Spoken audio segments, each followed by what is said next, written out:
ಭಯವಾಗಿ ಗದರೋದು ನಮ್ಮ ಬೆಳೆಸಲು.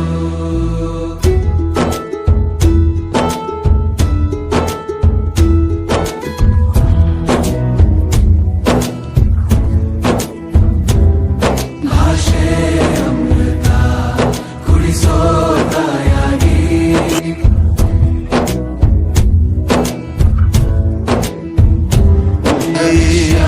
ಬರೆವಂತ ತಂದೆನೂ ಆಗಿ.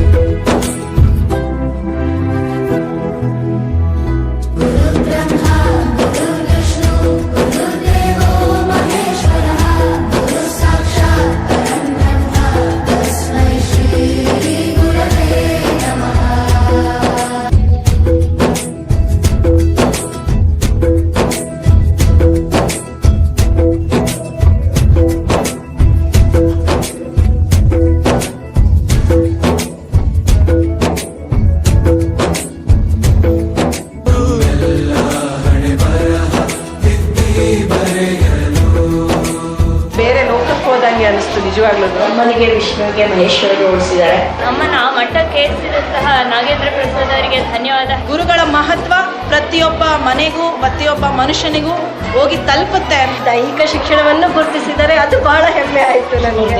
ಕೇಳ್ತಾ ಇದ್ರೆ ನಾನು ಗುರು ಆಗಿದ್ದಕ್ಕೆ ಹೆಮ್ಮೆ ಪಡುತ್ತೀನಿ. ಮಕ್ಕಳಿಗೆ ಗೊತ್ತಾಗುತ್ತೆ ಗುರುವಿನ ಬೆಲೆ ಎಂತದ್ದು ಅಂತ. ಹಿಂದೆ ಇತ್ತು ಗುರು ಶಿಷ್ಯ ಪರಂಪರೆ, ಅದೇ ರೀತಿ ಹಾಡು ಇವತ್ತು ನಾವು ಕೇಳೀವಿ ಅಂತ ಹೇಳಿ ಬಹಳ ನಮಗೆ ಖುಷಿಯಾಗಿದೆ.